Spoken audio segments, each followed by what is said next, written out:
What are investors doing?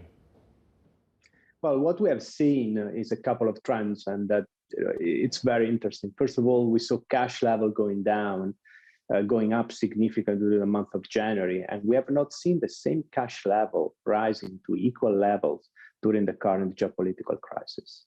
First of all. Second, the rates expectations are pretty much in line with what the Fed has signaled and what the ECB and the Bank of England already have done this week and last week.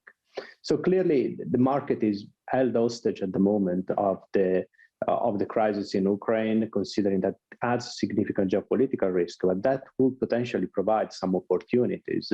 And well, that's what we have seen in market over the last couple of days.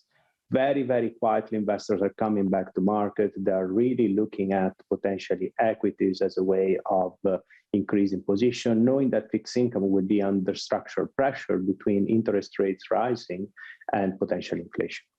Okay, that's the broad brush. What about this trade that everyone got obsessed with for a lot of the last 6 months, which is value versus growth as well? What have they been doing in that arena?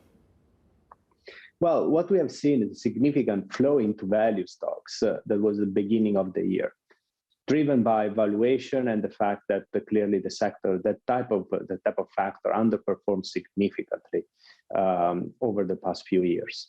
Now, it's interesting that growth outperformed a lot when the market went up because of the high beta nature of those companies.